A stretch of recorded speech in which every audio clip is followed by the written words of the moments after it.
In 2016, California wife and mother Sherry Papini disappeared for 22 days. When she was found, she told authorities a detailed account of being kidnapped and tortured. Years later, in a stunning twist, Papini pled guilty to making false statements about what happened to her, setting off a media firestorm. Now, for the first time, Sherry Papini is telling her side of the story and revealing shocking new information. Sherry Papini, Caught in a Lie, an ID documentary event, Monday, May 26th at 9 on ID. Set your DVR.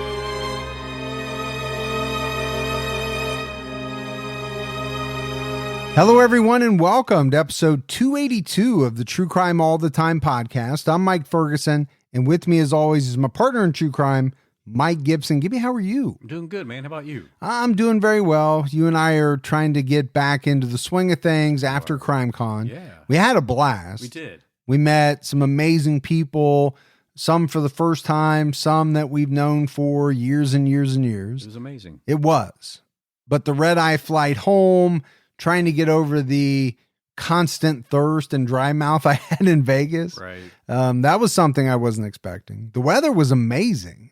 It's just, you could not get enough to drink. Right. Is the way I felt. It was a little parched. Yeah, but awesome time all the way around. That Vegas tattoo you made me get, that's a little weird. I mean, it is. We'll have to figure out how we cover it up or how we do something with it. Well, later. I thought it was strange that you picked the Australian Down Under male review group to get the tattoo of, but I mean, I wasn't going to question you. I have no response.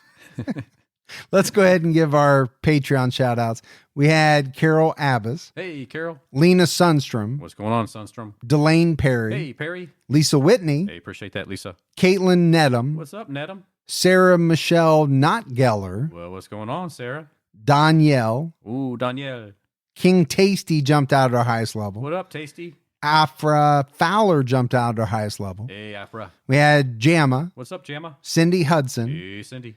Amberlynn Henderson jumped out at our highest level. Well, thanks, Amberlynn. Gigi jumped out at our highest level. What's happening, Gigi? And last but not least, Charlene Smith. What's up, Smith? And then we go back into the vault. This week, we selected Fenty Williams. Well, thank you, Fentany. Or Fentany. Or Fentany. However you want to say it. But we appreciate all the support we get. We had some great PayPal donations from Jimmy Rice. Hey, Jimmy. Lauren Porter. What's up, Lauren? And Robin Taylor. Hey, Robin. So thanks to everyone. Gibbs, right now on Unsolved, we have an episode out on Thomas Wales. This is a very interesting one. You know, Tom was an assistant U.S. attorney. He was a guy who kind of went after a lot of white collar criminals. Yeah. So when he was murdered, I think the FBI started to believe that it was a hit. And obviously we'll get into all the details, but definitely check that one out. All right, buddy. Are you ready to get into this episode of True Crime All the Time? I'm ready. We are talking about Kristen Gilbert, a nurse who was convicted of murdering 4 of her patients. Not the first healthcare worker we've done that turned out to be a serial killer. It scares people. It scares me. And I think it should scare anyone. You know, you're vulnerable. You're in the hospital. Yeah. Somebody else is taking care of you. We put a lot of trust into nurses and doctors and people like that. The one thing I will say is I think it's extremely rare, you know, that something like this happens. But it's also extremely difficult to catch because people like Kristen use medicine to make deaths look accidental. Yeah, but you're right. You're so vulnerable at that moment when you're in the hospital. It's the last thing you're thinking about. And who suspects a nurse, right? These are people who kind of went into the profession, you would assume, because they want to take care of people. They're supposed to take care of their patients, and 99.999 whatever percent do. Of course. To a great degree. You and I have made no secret our admiration for nurses. Yeah. But I will say this, in total, law enforcement believes Kristen Gilbert is responsible for 60 or more patient deaths. I've seen the number be possibly as high as 100. Man, that's crazy. It's how high that is. scary. So let's get into talking a little bit about her early life. Kristen Strickland was born on November 13th, 1967 in Fall River, Massachusetts. Her parents were Claudia and Richard. She grew up with one younger sister. Kristen came from a very normal family. It was said, Gibbs, that she was a highly intelligent child with a bubbly personality. As a teenager, she babysat neighborhood kids. She even had, like regular clients. One of them, the Moores, who lived in her neighborhood. John Moore told the Boston Globe she was not hot-headed or anything like that. She was a great kid, a cute kid. She seemed decent and normal, pretty intelligent, sharp. Right? Some glowing words. Sure it was. Moore also said, though, that a neighborhood spat led to an end to the family's relationship with the Stricklands, but he didn't really go into any detail about what that entailed. What he did say is that one day they just packed up and moved, the Stricklands. Well, must have been a pretty good spat. Yeah. Now, I've had some run-ins with my neighbors. I've told you about some of them before. Sure, yeah. But nothing to the degree that would make me want to move or make them feel like they needed to move out. This was the early 80s when the family moved to Groton, Massachusetts. In school, Kristen was popular. She had a lot of friends. She took honors classes. She was in the math club. Love the math club, man. Yeah. And, you took honors classes. Of course. You were in the math club, the chess club. Not only was I in the math club, I was also the president. Oh, not only am I the founder, but I also use the product. Exactly. Kristen went to the prom with the smartest boy in school. So I think, the big thing here is Kristen was well liked. She received a lot of attention from other people during her life. What is said about that is that she developed a need to be the center of attention as often as possible. Now, I don't think that's abnormal. There's a lot of people who enjoy, maybe even crave being the center of attention. But it depends on how you go about to get that attention. Yeah. One of the things that was said about her was to get the attention she wanted. She lied and manipulated people. Okay. That's not a great way to go about it. Kristen's family and friends have said that they noticed that when she was a teenager, she became a habitual liar and displayed what they called neurotic behavior. One of the lies, Gibbs, she told was that she was related to Lizzie Borden. Such a weird lie to tell. Well, it is. And I was thinking about it, and my thought was, is that someone that you really want to be associated with? But then, it kind of hit me that maybe somebody like this doesn't care where the attention comes from. Right. Whether it's good or bad, they just want the attention. Yeah, they just seek that type of attention, any attention. Any attention. Now, it's interesting that Lizzie Borden gets brought up here because on Unsolved, somebody leaves a very good voicemail about Lizzie Borden. Yeah. And our case last week involving a man with an axe stuck in his face. Well, there we go. So listen for that. Kristen graduated high school at the age of 16, which is pretty early. Not as early as you. No, but but that's still fairly early. Yeah. Took her a couple of years longer than I did, but She enrolled in Bridgewater State College as a pre-med major. In college, she told her friends that her mother was an abusive alcoholic. For attention. My assumption is that, yes, you're going to lie. You're going to manipulate people's feelings through those lies. Right. And so what would that do? It would make them feel sorry for you. Yeah. You're going to get that attention that you crave. The problem with that is now when they meet her mom, they're going to have this negativity towards her mom because they're going to assume that she's this abusive woman. But that's not warranted, right? Right. And at some point, Kristen's father must have found out, and he got very upset that she was spreading lies about the family. I would be upset too if I found out that one of my daughters was telling everybody at school that her mom was an abusive alcoholic when we all know she's not. It'd be like you saying I'm not part of Mensa, and then when people meet me, they realize I really am. Yeah, that one's kind of easy to disprove, I think. Yeah. Kristen's former boyfriends later reported to law enforcement that she was both verbally and physically abusive towards them. They also said that she told them she would end her life if they broke up with her or ignored her. So now you're really getting into, okay, I have to be the center of attention. If you leave me, right, I'm going to hurt myself. So again, is that a lie? I don't know. Is it manipulation? Yeah, I would say it is. I would say it is too. She's saying whatever she has to say so that these people don't leave her, that she doesn't lose their attention. In the summer of 1986, Kristen met her future husband, Glenn Gilbert, in Hampton Beach, New Hampshire. They dated for 3 years before getting married. In June 1987, Kristen transferred to Wachusett Community College, then Greenfield Community College to be closer to Glenn. They got married in 1988.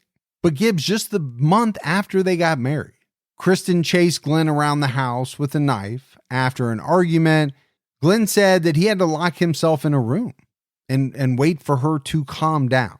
But Glenn also said he didn't want to get a divorce. He tried everything he could to keep the family together. The pair had 2 children together in the early 90s. In 1988, Kristen graduated from Greenfield Community College and became a licensed registered nurse. And on March 6, 1989, Kristen was hired to work in Ward C, or the ICU, at the Veterans Affairs Medical Center in Northampton, Massachusetts. So we're kind of setting the scene, right? Yeah. Of where she's going to commit her murders, do all this damage. But we're also kind of setting the scene of who she is, or who she has been up to this point. Right. I think the most important takeaway for me is, at her core, she is a person through whatever means necessary, wants to gain and hold the attention of those around her. I think it's very important to this story as we move along. Sure. Now in her nursing role, it's going to give her that outlet to be the center of attention. Yeah, because now she's in like this savior role, right? You think of a nurse. Yeah. They're there to take care of you. They rush in when, things go really wrong. Hospital reports noted that she was a skilled nurse and a leader in emergency situations. Gibbs, she was seen as the person to go to if a patient was in distress. Her coworkers liked her, and she did a lot to make that happen. She bought them flowers on special occasions. She met with her coworkers for beers after work. She even organized a Secret Santa gift exchange every Christmas. She coordinated gift drives to help needy families. And she also ran what was called the Sunshine Fund, which sent flowers to newlyweds, new parents, or sick coworkers. Sounds like she was pretty busy. Well, it sounds like she's the ideal coworker. Yeah. But how many times, over the lifespan of TCAT, have we talked about people being something completely different than who you think they are? Oh, so many times. And, kind of goes back to some of the early days where we said, just look to the left of you in your cubicle, look to the right of you in your cubicle. Right. Okay, one of those 2 people is either doing some really bad stuff, Yep, or they have some skeletons in their closet that they would be mortified if you found out about. And I'm not saying they're serial killers, but no, and you probably wouldn't want to see what those skeletons are. No, you'd be mortified too if you knew what they were doing behind closed doors. Exactly. During Kristen's time at the hospital, I mentioned it, right? She killed 4 confirmed victims. 66-year-old Stanley Jagodowski, 35-year-old Henry Huden, 41-year-old Kenneth Cutting, and 69-year-old Edward Squire. All of these men were hospitalized veterans. Kristen killed her victims by injecting them with epinephrine to cause a heart attack. Now, most people know what epinephrine is. It can actually be used to save patients, suffering from cardiac arrest. But if injected into a person with a healthy heart, it can cause a host of problems: anxiety, high blood pressure, and a high heart rate, and can actually bring on a heart attack. Yeah. So suspicions around Kristen first started in 1990 when she got moved to the overnight shift. When she returned from maternity leave in March 1991, she was permanently assigned to the evening shift, 4 p.m. to midnight, and Gibbs, the death rate for the evening shift tripled. But the overnight rate went back to 1988 levels.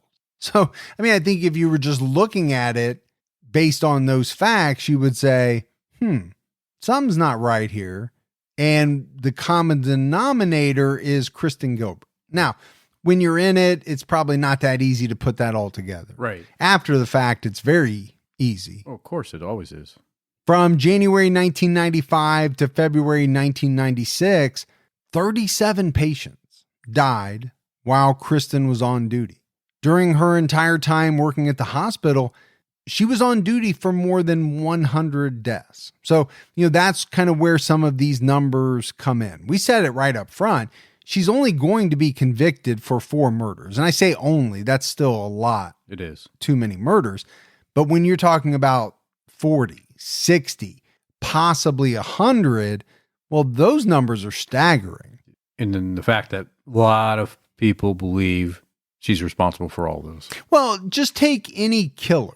Whatever their confirmed number is, normally you and I would say, well, there's probably many, many more, right? These are just what you could prove, or these are just the ones that you found out about. Most people aren't going to come out and tell you, and by the way, you missed this one, this one, this one, and this one. Right. That's very rare. Now, sometimes you get a Henry Lee Lucas who wants to tell you that he killed everyone. And it turns out, not to be correct. Right. There was so much death occurring around her. I think her fellow nurses kind of noticed that and kind of jokingly nicknamed her the Angel of Death. But I think it was a joke, right? They liked her. I already talked about that. I don't believe from the research that these people thought there was actually any truth to what they were saying. Right. I think they really were joking around. There's the Angel of Death again, Because she just happened to be around when a lot of people died. In September 1991, James Perrault joined the hospital police force. He worked 3 to 11 p.m. By 1992, he began flirting with Kristen. According to the Boston Globe, he later testified, "During my rounds doing security, I stopped on the wards and I would talk to staff members, and Kristen and I seemed to have more in common, and we talked a lot." Now, he knew Kristen was married, but she dropped hints that her marriage was not doing well. After a few weeks of flirting, they kissed in the parking lot of a bar. And what started off as a kiss turned into a full-blown affair within a few months. Well, not only did they have the affair, they were also openly flirting with each other while they were working together. And not just while they were working, but in some very strange situations. Perrault later recounted that at one time she started flirting with him while resuscitating a dying patient. Okay, that's serious business. You have somebody's life on the line. It's not time to go kissy face. Right. Or wink emoji. However the kids say it these days. I don't know. Another time when Perrault was performing chest compressions, apparently she made comments about his muscles. She once hopped on top of a patient to do chest compressions and at the same time showed off her garters in front of this guy. Coworkers started noticing some of it. Some of this, Gibbs, is kind of hard to hide in a big workplace where there's a lot of people around. A lot of times, even when you think somebody's not watching, they are. Of course they are. Yeah. They started noticing that She was constantly wiping his brow when he was doing things like performing CPR. Other people noticed that she started to slip away from work to spend time with this guy, or she rushed to finish her shift on time so that she could meet up with him at the bar. Well, this is not good for her marriage. No, it's never good for any marriage. And by 1995, hers began to fall apart. Hey, TCAT fans, this podcast is sponsored by BetterHelp. Life can be overwhelming, and many people are burned out, sometimes without even knowing it. Symptoms can include lack of motivation, feeling helpless or trapped, detachment, fatigue, and more. I know I've personally experienced a number of these things over the last few years, whether it's from working too much, not taking enough time for myself. It can be overwhelming. BetterHelp is customized online therapy that offers video, phone, and even live chat sessions with your therapist, so you don't have to see anyone on camera if you don't want to. It's much more affordable than in-person therapy, and you can be matched with a therapist in under 48 hours. I've tried this service, and I found it very beneficial. And True Crime All the Time listeners get 10% off their first month at betterhelp.com/TCAT. That's betterhelp.com/TCAT, TCATT. Don't let allergy season slow you down. Get common allergy meds for as little as $15 with GoodRx. So you and your family, pets included, can stop allergy symptoms before they start. GoodRx is free and easy to use. Just search for your prescription on the website or the app, compare prices, and get a free coupon to show your pharmacist. Save at over 70,000 local pharmacies nationwide, including Walmart, Walgreens, CVS, Publix, Kroger, and many more. Check GoodRx before every trip to the pharmacy to save up to 80% on both brand and generic medications. And did you know GoodRx rewards you for saving money too? Join GoodRx Rewards today and earn points every time you use a coupon. Remember, GoodRx is not insurance, but works whether you have insurance or not. And it could be your insurance copay price. I've been using GoodRx for years, and I can't tell you how many times I have saved money even with my insurance. Stop allergies before they start and save big on allergy medications this season with GoodRx. Go to goodrx.com/TCAT. That's goodrx.com/TCATT.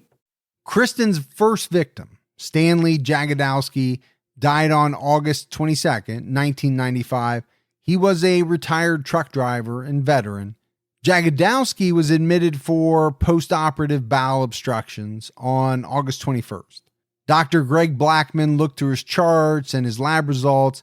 The patient seemed fine, and he was fully expected to get better. The doctor recommended that he be moved to a nursing home on August 22nd. Two nurses visited Jagodowski at 8:43 p.m. on the 21st. He was doing well. But after leaving the room, a nurse saw Kristen go into his room with a needle and swab. She said she was going to flush out the patient's IV with saline to keep the line open. But apparently Jagodowski took all his medication orally, right, in the form of tablets. He didn't need any type of injections. Kristen and Jagodowski were in the room alone, and a nurse heard him yell, "Ow, it hurts. You're killing me." So obviously Gibbs, this nurse, goes towards the room, and she sees Kristen exit the room. And it was just a few minutes later that Stanley Jagodowski went into cardiac arrest and died on August 22nd. That's her first known victim. Yeah, I think one of the things that always jumps out at me in these cases we do where nurses and doctors kill is, people are very suspicious of them pretty early on, but nothing is done. And, you don't want to blame anybody. Let's face it. A lot of people die in the hospital. People have heart attacks and die all the time. They do. So, is it a case where it would have just been very hard to prove? Everybody loves this woman, thinks she's a great nurse. Nobody really wants to connect a person that they respect and like to doing something extremely heinous. It's not your first thought. In the fall of 1995, Glenn Gilbert noticed that Kristen started cooking more often. Okay, if my wife starts to do that, I'm going to be a little suspicious. I think you'd be really... You know my wife. Yes. You've heard her talk about it many times. She hates to cook. She does cook, not all that often. She absolutely hates it. If all of a sudden she started cooking 7 days a week, okay, I'm going to be a little curious. I think add on top of that here, he started feeling as though the meal she was cooking him didn't taste quite right. That would be a little tougher for you. To figure out whether it's poison or just bad cooking? Yeah. Oh, wait till my wife hears that. You are in trouble. But on top of that, Gibbs, Kristen told people that it was her goal to have Glenn out of the house by Thanksgiving. Now, if you're hearing that, you could take it a bunch of different ways. Doesn't mean that she's trying to kill him, but obviously everybody's going to look back on it and think, oh, that's what that meant. I didn't take it that way. Investigators suspect that she was lacing his food with diuretics. On November 1st, 1995, James Perrault rented an apartment to be closer to Kristen. So I don't think there's any doubt this was pretty serious between the two of them. Oh, yeah. Just 4 days later, Glenn was extremely sick all day. So Kristen took him to the ER. He was diagnosed with low potassium and glucose, treated, and sent home. A week later, he fainted. Kristen showed up at the house on her dinner break. Apparently, she wasn't satisfied with his care at the hospital and said she wanted to collect a blood sample to test at work. So she removed 2 syringes from her bag. One needle was filled with clear, odorless liquid. Kristen said it was saline. She told Glenn that she needed to flush his vein before drawing blood.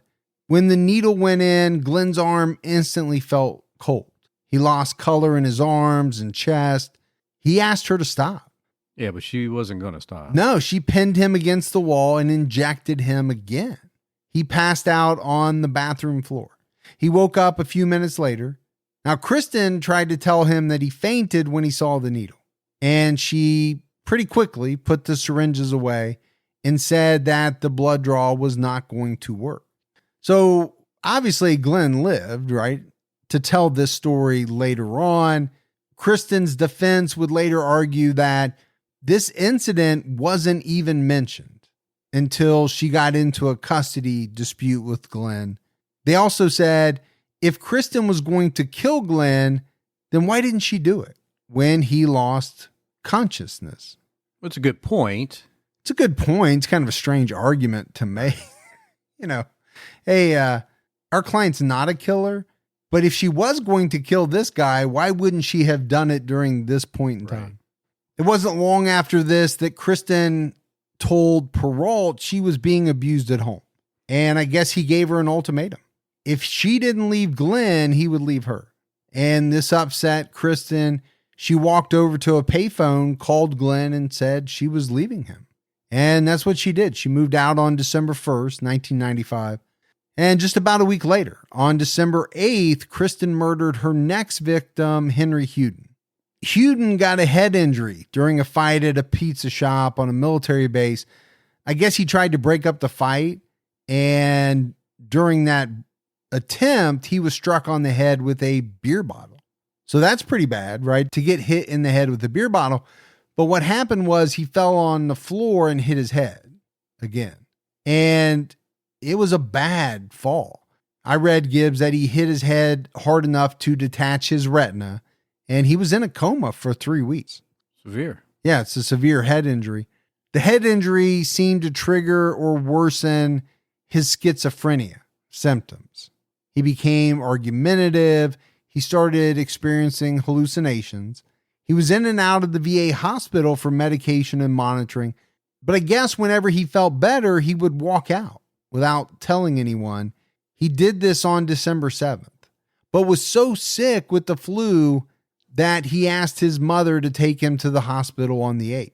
And apparently there was some big flu epidemic going around the area at that time.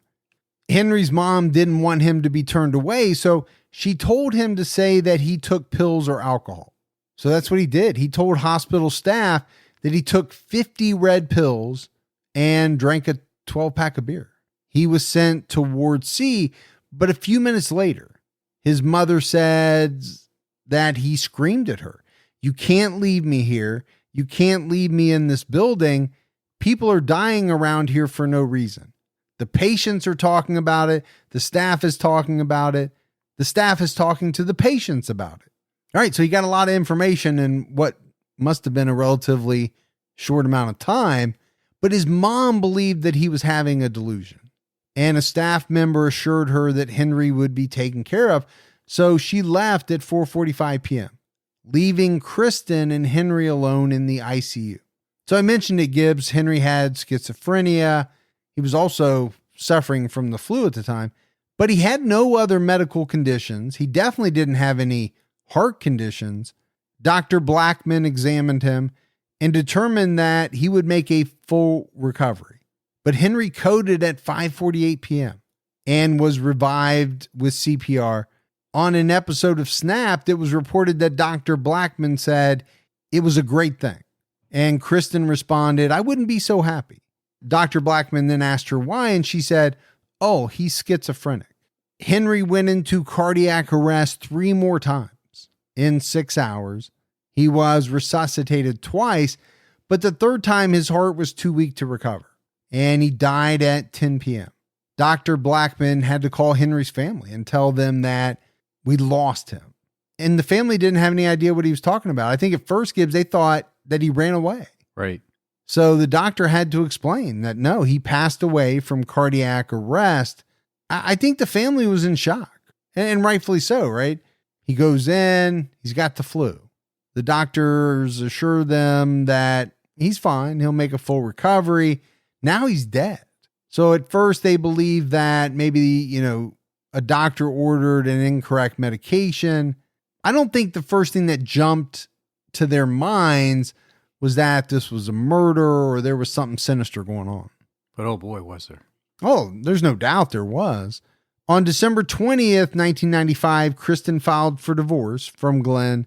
That same day, she attempted to murder a patient named Frances Marrier, who went into cardiac arrest while she was on duty.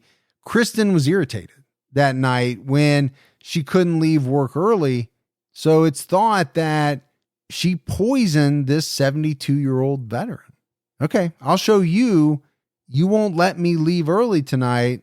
I'm going to take my frustration out on an innocent 72-year-old. Yeah. She's doing some real damage here. Well, she's a nasty person. There is no doubt about that. You and I have talked about people in the medical profession who said that they killed for mercy, right? They saw themselves as angels of mercy. I think a lot of times that turned out to be BS. I don't even think that comes into play here at all. She's upset because they're telling her she can't leave work early. How many times did I tell you couldn't leave work early? Every time. How many times did you try to poison someone? None. Allegedly. Zero. To me, it's the reason why she went about doing what she did. But she's upset. She's looking for attention. Not that there are great reasons really ever, but these kind of jump out at me. On January 22nd, 1996, Thomas Callahan was admitted to the hospital for pneumonia and pulmonary disease. He experienced cardiac arrhythmia, but survived. Kristen is suspected of attempting to murder him. Kristen said that Callahan complained of pain after she flushed his line. One of the nurses checked the sharps, or, that biohazard bucket, after Kristen left to go on break. Inside, she found 3 broken ampules of epinephrine. And this would later earn her an attempted murder charge. But again, I think you do have to question, okay, were these things reported? And if so, did somebody investigate these series of seemingly bizarre things that just seemed to always happen when Kristen Gilbert was around? I mean, at this point, they're not looking into her, so. It doesn't seem as though they are. So, I can only surmise that either people didn't want to point a finger at her because they didn't have proof, and they didn't want to, cast her in a bad light or say something that might be damaging to her when they weren't sure. Or people did raise concerns, and at this point, nobody took them seriously. There's really only a couple of options. On January 28th, Kristen was alone with Michelle Cascone, who had 4 cardiac emergencies and died. Now, she was never charged with this death. Bonnie Bledsoe, Kristen's friend and coworker, kept having to run over from a different ward every time Cascone coded. She told Kristen that if she had to keep running, she would start wheezing. Bonnie later said that Kristen reached into her pocket and pulled out what looked like an ampule of epinephrine and asked Bonnie if she wanted some. And again, Gibbs, the thing I will say is all of this kind of looks so easy after the fact, right? To put together, but you don't know who's talking to who. No, you don't. Right? Someone found these ampules of epinephrine in the Sharps container. Now Kristen's offering epinephrine to this nurse, but who knows who's talking to who? And they probably have no idea about the 2 incidents. On February 2nd, 1996, Kristen asked her supervisor if she could leave work early if a sick patient were to die by 8 p.m. She had a date planned with James Perrault. That is a very strange question, it seems to me, to ask someone inside a hospital. Hey, I know we got a lot of stuff going on. I'm not supposed to leave early, but if this person were to die by 8 p.m., could I? Seems a little strange. Not even little. Seems strange. The sick patient was a guy by the name of Kenneth Cutting. He was blind, suffered from MS, and was admitted to the hospital for sepsis. So he's got a lot of issues, got a lot of things going on. He does. But his heart's okay. But his heart's fine. Has nothing wrong with his heart. Kristen was the only nurse on duty, and Kenneth was the only patient in the ICU at the time. Okay, so that makes a little more sense, right? There's nobody else there. Right. But he's there, which is the reason why she can't leave. I still think it's strange to ask someone, hey, if this guy dies by 8, is it okay if I leave early? It's really strange to ask. I mean, yeah, it's really strange to ask. I mean, we know that. Why would you even set yourself up for that? Staff noted that even though Kenneth was sick, he was upbeat, he was cheerful, and his health had remained stable all day, up until the point where Kristen asked to leave at 6:30 p.m. Gibbs, Kenneth Cutting died of a heart attack 40 minutes later. He was only 41 years old and left behind a wife and a child. So sad. What's so sad, but also if you're the person that Kristen asked this question to, do you not think it's even more strange now that this guy died just 40 minutes after the question was asked? The question by itself is so weird to me. It is. But do you just mark it down as a coincidence that this guy just happens to die when this nurse wants to leave early to go on a date? For me, that would be pretty hard to do. It would be very difficult. Kristen left work at 9 p.m. She went on her date with James Perrault. On February 4th of that year, patient Angelo Vella lost consciousness after his heart rate reached 300 beats per minute. That's really high. That seems very high. Kristen came into the room and injected some medicine into his IV. Now, he assumed this was a routine procedure. And this is the scary part that we always talk about. You know, when I'm laying there in a hospital bed, I don't know everything that's going on around me. I don't know every little thing that a nurse is doing or injecting, or now a lot of times they'll tell you. Sure. But even if they tell you, you assume it's what they're telling you. And if you're feeling lousy, you know, you're not really hearing everything they're telling you. You have to remember all right. that. You may not be paying all that much attention. Vella felt flushed and he began experiencing stomach and chest pain. Another nurse came into the room and he blacked out. So I'm not sure why it took this long, but, you know, in this first part of 1996, Kristen's coworkers had become very suspicious of her. When one of the nurses suspected foul play, she began to count the number of vials of epinephrine. stored at the hospital, she noticed that the number was decreasing. And when she looked at the records, they couldn't account for 88 of the 135 ampules dispensed to Ward C between August 20th of 1995 and February 17th of 1996. That's a big number. Huge. That's over half of all the ampules that were dispensed. There's no records to back them up. It was said, Gibbs, that the hospital kept two kinds of epinephrine. One type was packaged in a large pre-filled syringe designed for heart attack victims. The other type was 10 times more concentrated and packaged in glass ampules. This was used for anaphylactic shock patients. And I think what really jumped out was that during the 6-month period, where these murders were taking place, there was not a single official authorized use for this stronger epinephrine on Ward C. But yet a whole bunch of it was missing. On February 18th, 1996, the other thing that jumps out at me, Gibbs, is, all of this is happening in a relatively short period of time. Yeah, we're only like 6 months into this. Yeah, it is a relatively short period of time here. But it was on February 18th that Kristen murdered her final confirmed victim, Edward Squire. Squire was a World War II veteran. He was in the hospital because he'd had a seizure from alcohol withdrawal on February 15th. That day, he stopped breathing and he experienced a heart attack. He died 3 days later on the 18th. Now, Dr. Blackman thought this was very unusual because, as he later said, seizures do not usually result in cardiac arrest.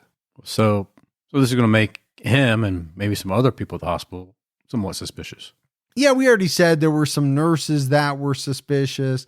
One nurse, Kathy Ricks, was very suspicious of Kristen. She counted 3 ampules of epinephrine when Kristen came into work. Kristen was the only nurse working that evening. Edward went into cardiac arrest at 5:07 p.m. and died 3 days later. His medical file shows he didn't receive epinephrine as treatment. But when Kathy Ricks opened the medicine cabinet, the 3 vials were gone. And she later found them in the Sharps bucket. There's some pretty good evidence right there.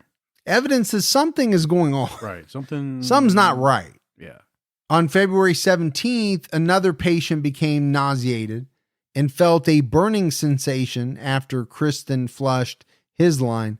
So I said, I'm not sure why it took so long. Again, I hate to second guess people because I wasn't there.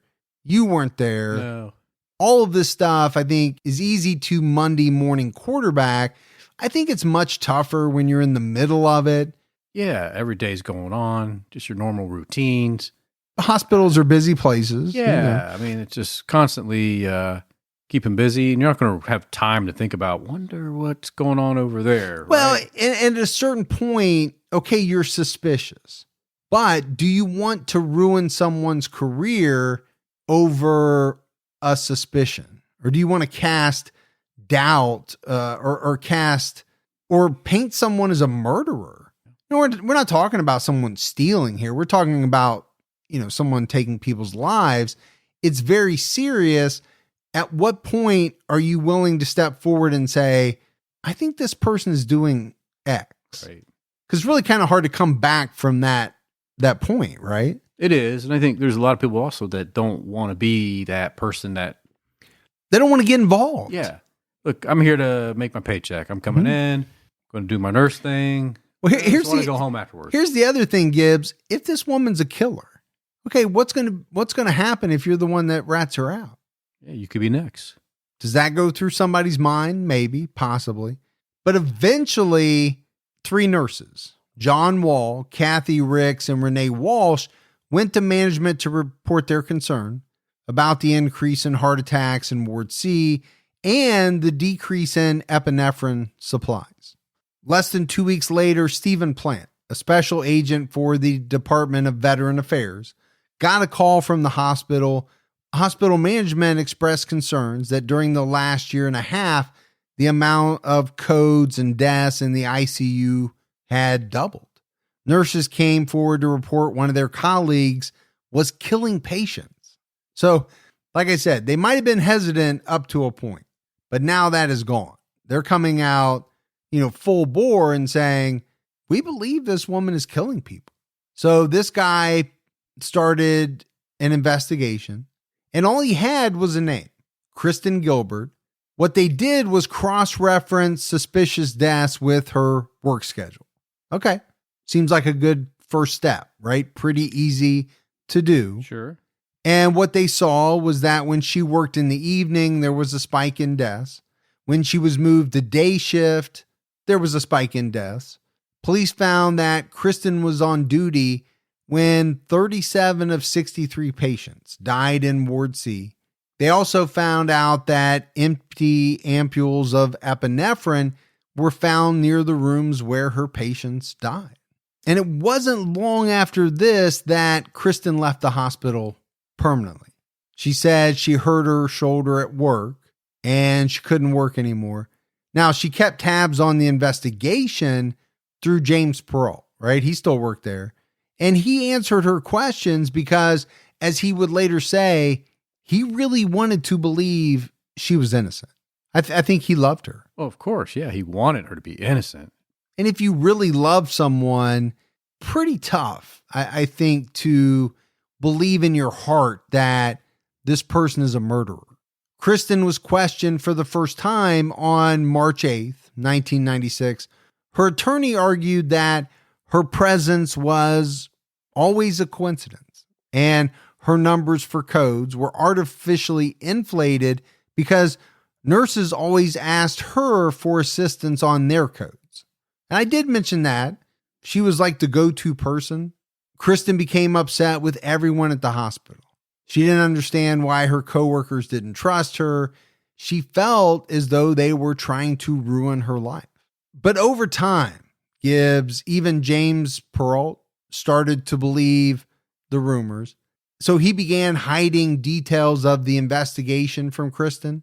And at a certain point, investigators approached him and told them that, if he ever wanted to fulfill his dreams of becoming a police officer, he needed to work with them. I think by this point in time, Kristen was just angry with the world, right? The hospital, her coworkers, and then James Perrault. She accused him of spying on her. At one point, he said she punched him in the testicles during an argument. That's a low blow. Literally. That's a low blow. It really is. And for those of you that have never been punched in your testicles, do it now. It is not a good feeling. It was also said that she tried to prevent him from going to an interview with U.S. attorneys. So her relationship unraveled, right, with this guy, James. But she approached him at the bar one night and they started arguing. He left, got into his car. I don't think he wanted anything to do with this argument. Maybe it was the testicle punching. Probably. That he was looking to avoid a repeat of that. So, but Kristen ran to her car, shifted into reverse, and backed up towards him. She stopped just a foot away from his car. And like she had done many times when she was younger, she basically told him that she was going to end her life. Well, she needed that attention, always needing that attention. Well, I think maybe, I think that for sure. I think maybe Gibbs, there was also a component of she needed him. I think she probably knew that she was in deep shit and that she needed an ally. Right. What better ally to have than a person at the hospital that can tell you kind of what's going on? Right. Well, he wasn't doing that anymore. So it might have been about the relationship. I think it was probably more about the attention and maybe trying to keep him on the hook, on the line, so that she could use him to help her out.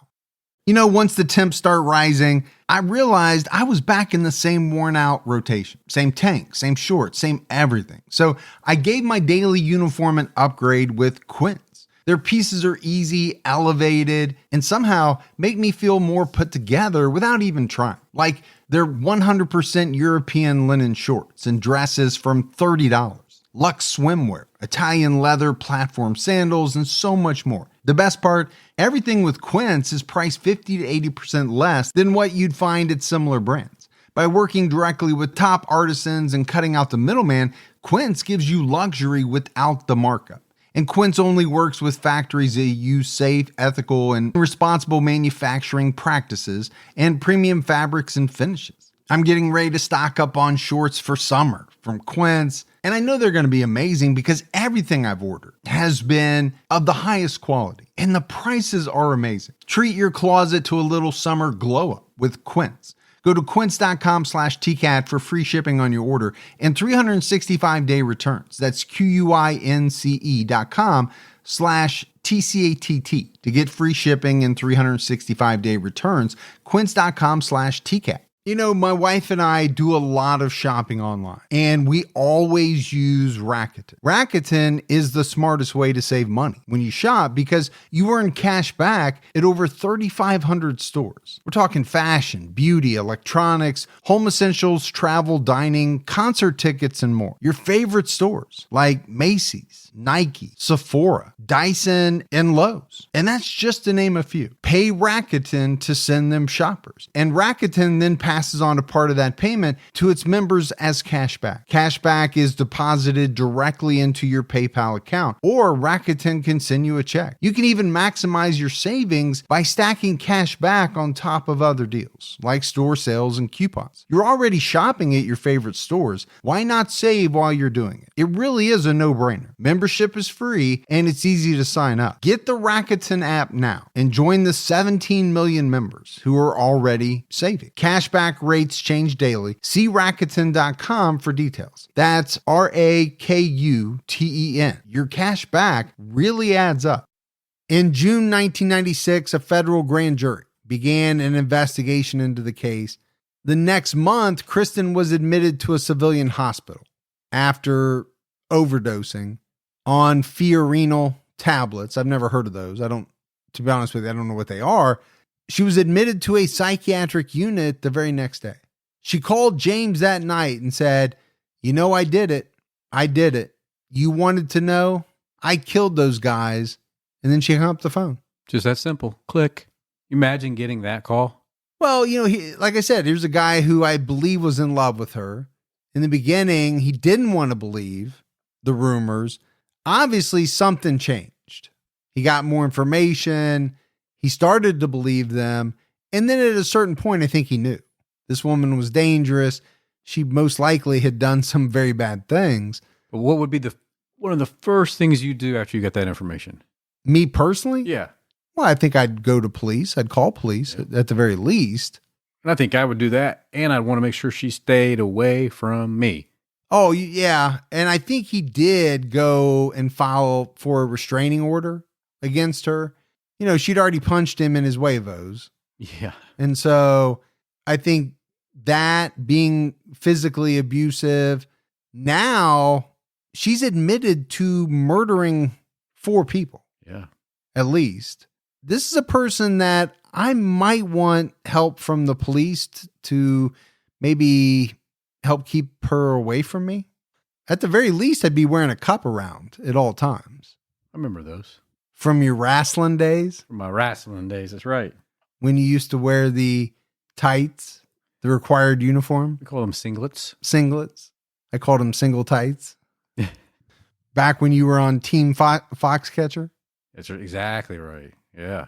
So James filed for a restraining order. 4 days later, on the 16th, he testified against Kristen at a grand jury hearing. As all of this was going on, right before the grand jury hearing, Glenn Gilbert, Kristen's ex-husband, asked the police to come to the house and search a cabinet where Kristen kept some of her things. When police did, they found a book called The Handbook of Poisoning. Okay, that's not some Betty Crocker type stuff that you have in your cabinet. Not sure how many people would actually need something called the Handbook of Poisoning unless you were out to do some bad things.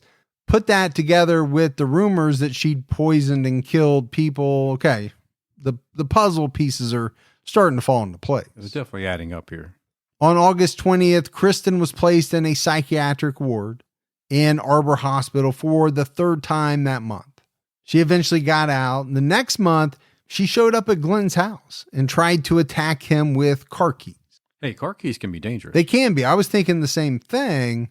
On September 26th, Kristen called the VA hospital to make a false bomb threat. She called using a payphone. The officer working the desk heard a computer-generated male voice say, "There are 3 explosive devices in building 1. In 25 minutes, I'll see you in hell." So this lady is something else, man. I tell you. A lot of times I think about when we do these types of stories, man, I'm glad I've never experienced someone like this in my life, right? You get into a relationship, maybe you don't know that person all that well, and they turn out to be someone like Kristen Gilbert. Yeah.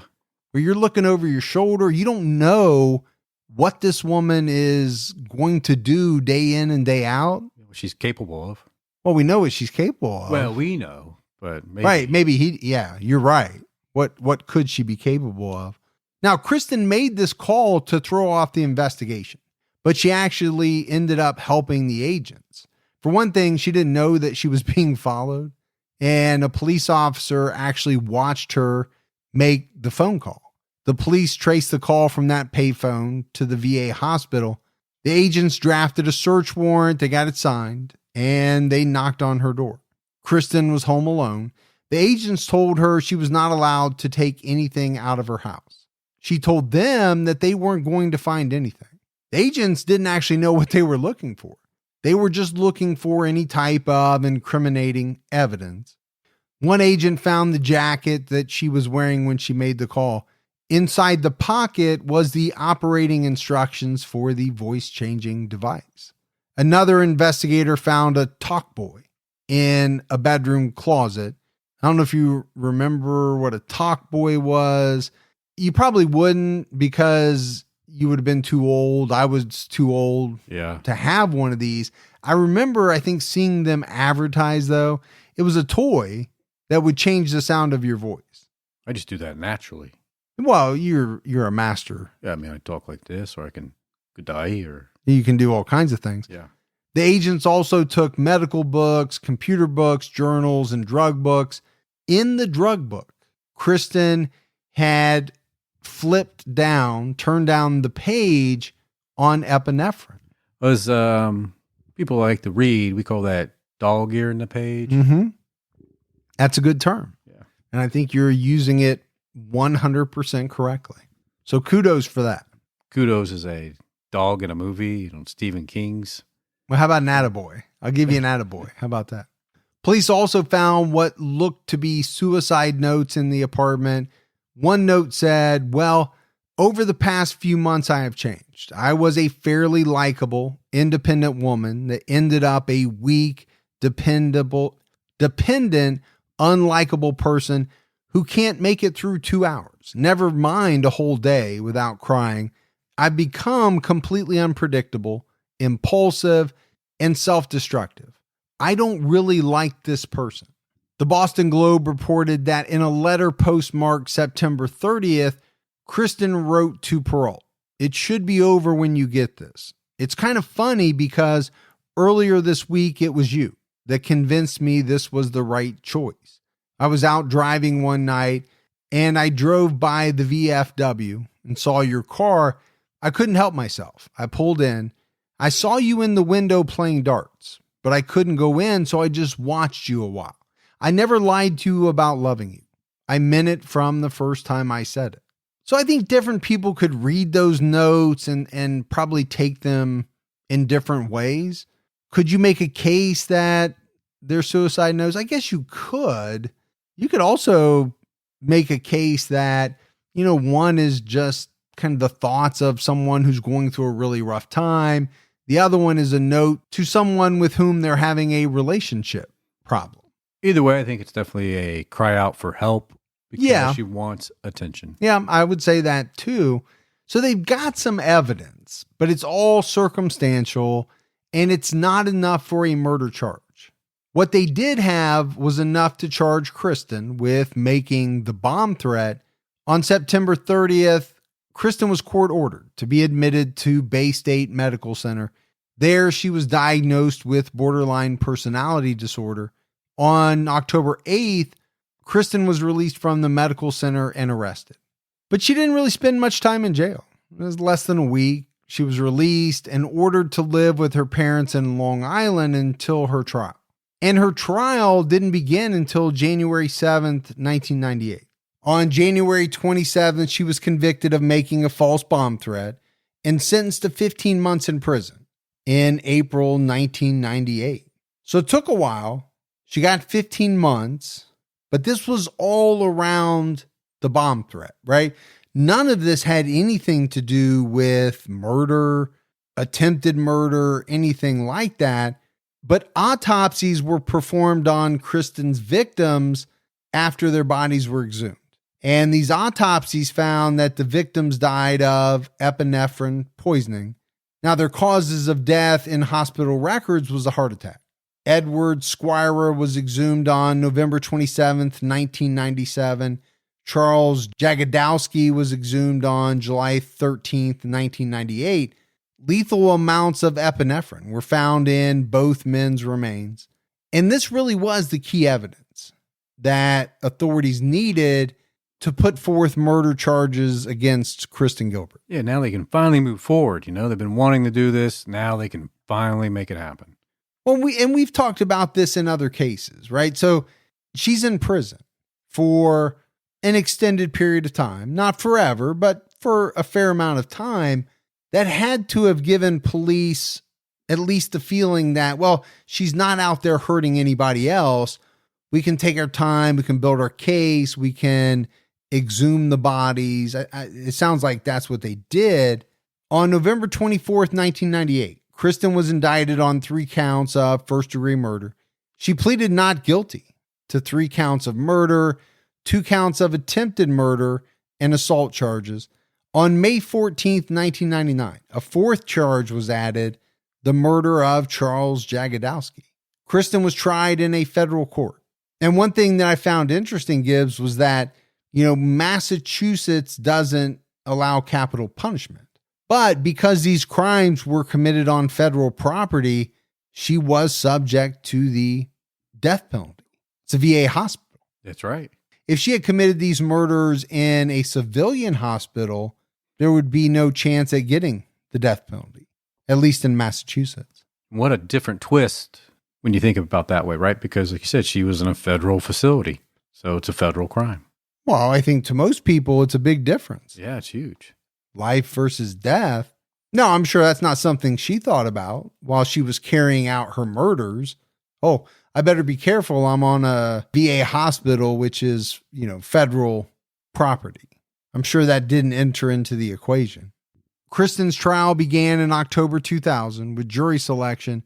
Attorneys gave their opening statements in November. The prosecution argued that none of the victims had heart problems when they entered the ICU. They said Kristen falsified medical records to cover her tracks. She committed the murders because she wanted attention from her former lover, James Perrault. Kristen didn't like working hard, but she was intelligent and she excelled in a medical emergency. She thrived on the attention she got at the hospital and was willing to do anything to get it. Defense attorney David Hoos described Kristen as a normal woman who suffered emotional stress after her grandfather's death, the failure of her marriage, and her affair. He said, I don't know what caused her to break down and spiral to the depths of where she is today. I don't know that anyone could tell you the answer to that, but the stress did not lead her to murder. This defendant did not snap. People do not snap for a period of 7 months when they kill 4 human beings. Yeah, so he's saying, hey, she didn't murder these people. Didn't happen this way. Well, what else is he going to say? He can't say that she did murder them. Nope. He's got to come up with something. Yeah. And basically, the defense's main argument was that there was a reasonable doubt based on a lack of evidence. They pointed out that these patients were elderly, they were weak, they were at risk for heart complications. They died on their own. They also added that the hospital's record-keeping system was so poor that they could not say definitively how much epinephrine was used on the ward. On January 23, 2001, Glenn Gilbert testified that back in 1996, Kristen called him to confess to killing some of the patients. He said, "She called to tell me to contact the investigators. She wanted to save the taxpayers a lot of money for this investigation, and she was basically confessing." He said he believed her confession and got a restraining order and filed for custody the very next day. The defense objected. As you can imagine, they would. They asked for a mistrial. The judge denied a motion for a mistrial, but did tell the jury to disregard Gilbert's characterization that Kristen confessed. But then came James Perrault. He testified that Kristen confessed to at least one murder to him on July 10th, 1996. So I get it. As a defense team, you don't want these guys sitting up there saying, "Yeah, she confessed to murdering these people to me." Right. They also claimed that the confessions weren't valid because Kristen would have made them while hospitalized and suffering from stress. Yeah, you can make that claim, but if you believe the witness, why would she say something like that if she didn't mean it? She's suffering from stress. She's delusional. Yeah. I'm playing the defense here. Sure. But I get it, right? At least with Gilbert, the jury is told to disregard. But can they disregard? That's a question that I always have. They're instructed sometimes to disregard certain testimony, but at the end of the day, when they deliberate, are they able to throw it out? Especially when you have a second guy come up and say, "Well, she confessed to killing these guys to me as well."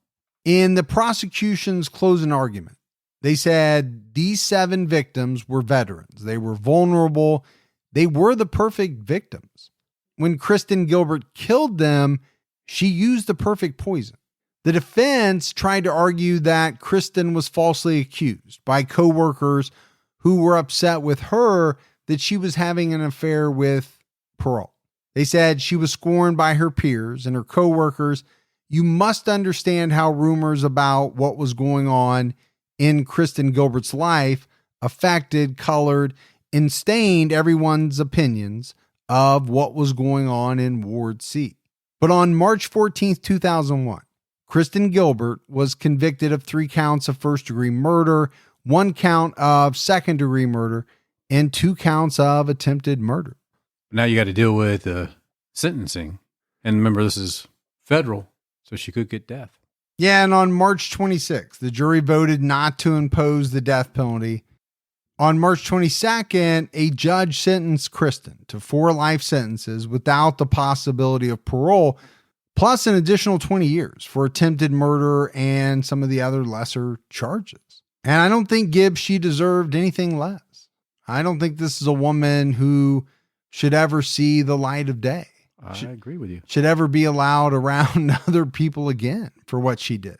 Defense attorney Paul Weinberg told the press, "It is easier to incite good and decent people to kill when their target is not human but a demon. Kristen Gilbert is not a monster. She is a human being." All right, she's a human being. She's also a monster. Yeah. If you ask me. Do what she did. But I get what this guy is saying, right? The prosecution painted her out to be a demon. And so it was easier for the jury to convict her.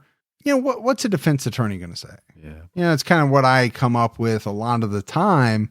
Still, end of the day, she killed innocent people by using her power, her position of a nurse. Yeah. Christine Duquette, Henry Houghton's sister, said the life sentence wasn't her first choice, but I'm happy it's over. It's over and done with finally. I'm not disappointed. Kristen was transferred to the Carswell Federal Medical Center in Fort Worth, Texas in May 2001. On July 25th, 2003, Kristen dropped her appeal for a retrial after the Supreme Court ruled that prosecutors would be allowed to pursue the death penalty during a retrial. So that's a big chance you're taking, right? It is. Everybody wants a retrial. But once you find out that you're rolling the dice, not only could you possibly be convicted again, which that wouldn't be the big thing. You already have a conviction, but this time you could get the death penalty. Then you really have to make a decision. Right. Do I want to roll that dice?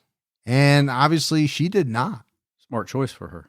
You know, as we wrap up this case, you mentioned it already, but Kristen Gilbert targeted vulnerable men and women who were sick and seeking help. She used her position as a nurse to kill. I mean, these were people who thought they were safe at the hospital. Yeah.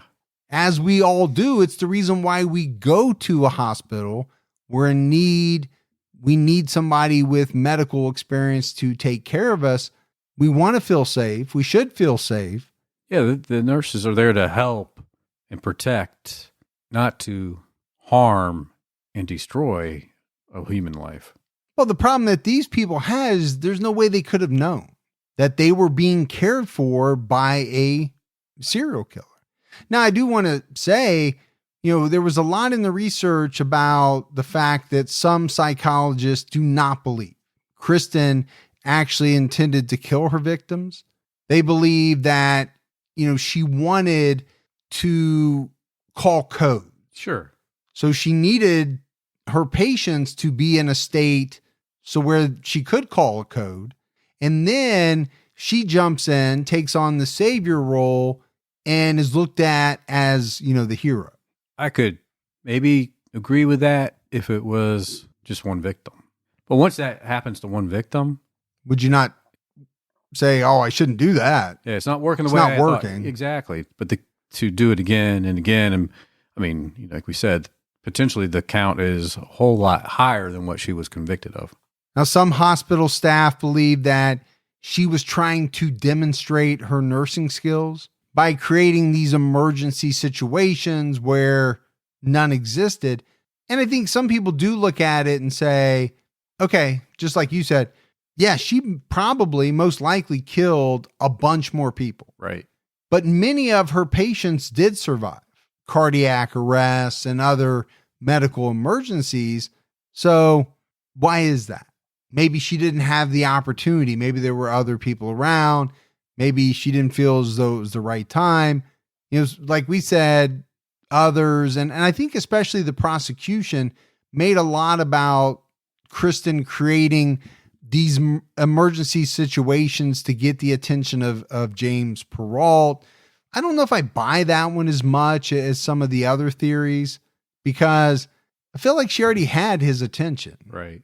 Hospital staff has speculated that she's responsible for 80 or more deaths and over 300 medical emergencies. I think the problem with this case is I don't think we'll ever know the true number of Kristen's victims, the number that she killed, right, she caused to die, and the number of people that were harmed or almost died because she was messing around. She was, you know, doing things for attention.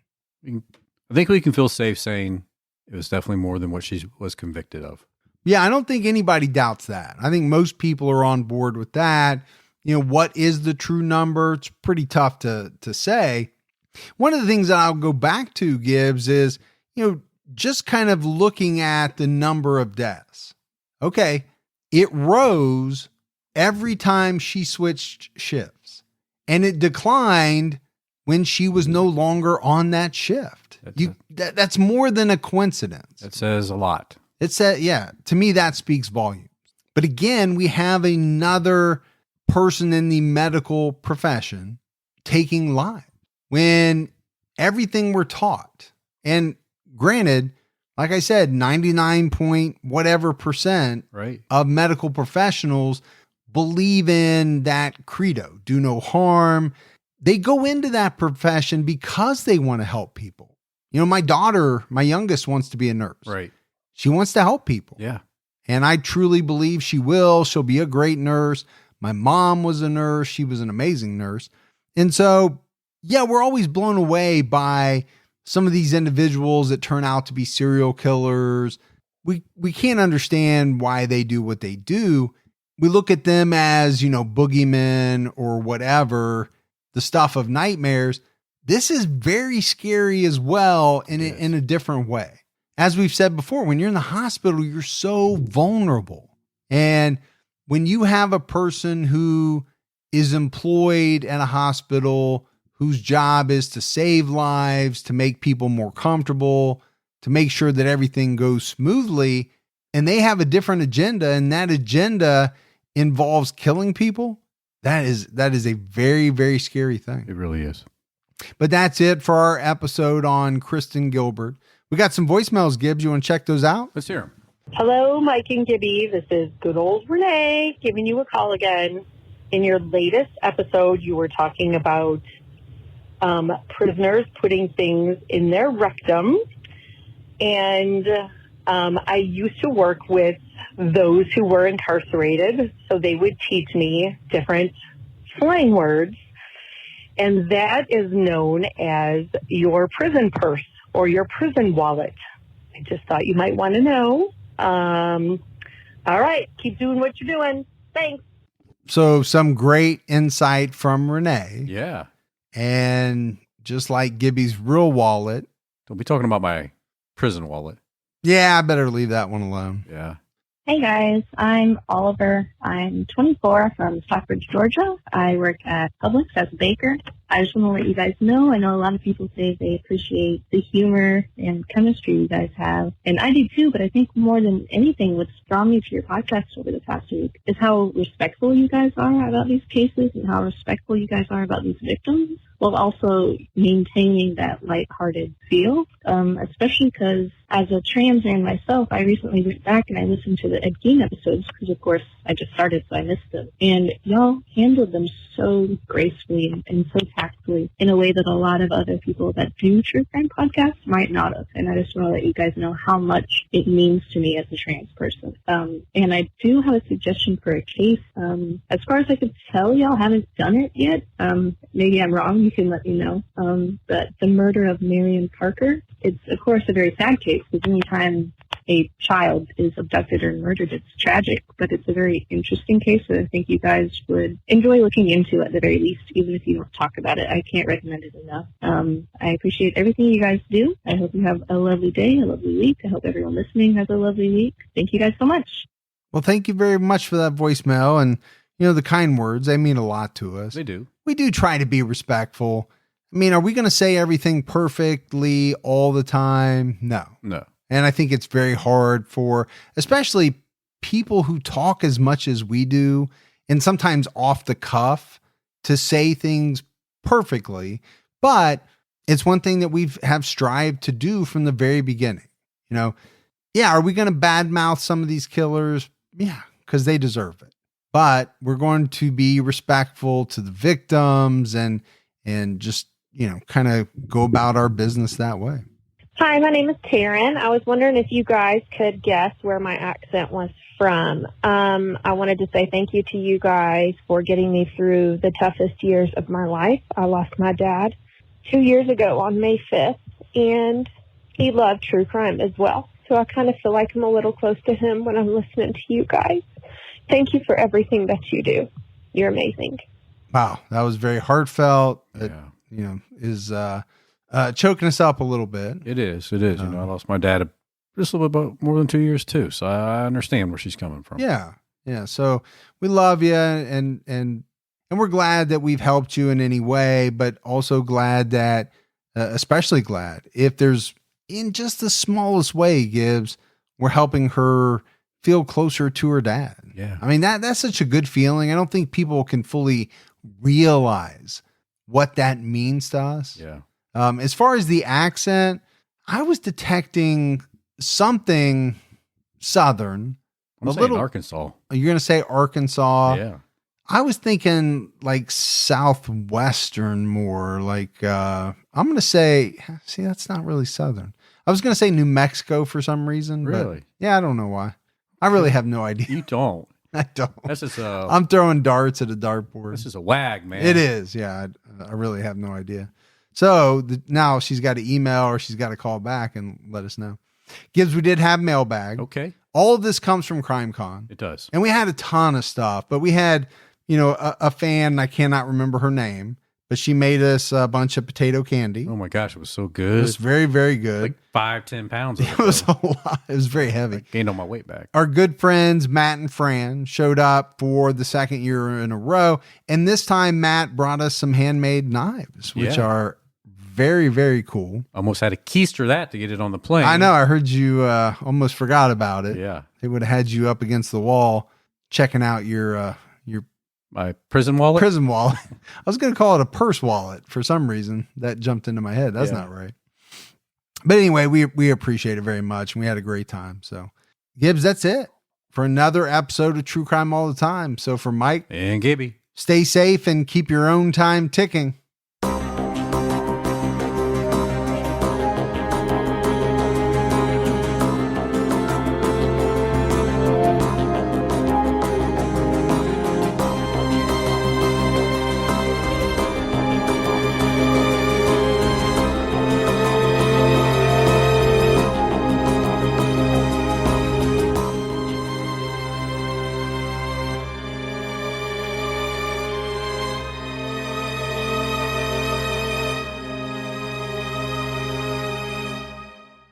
How did the internet go from this You could actually find what you were looking for right away, bang. to this? I feel like I'm in hell.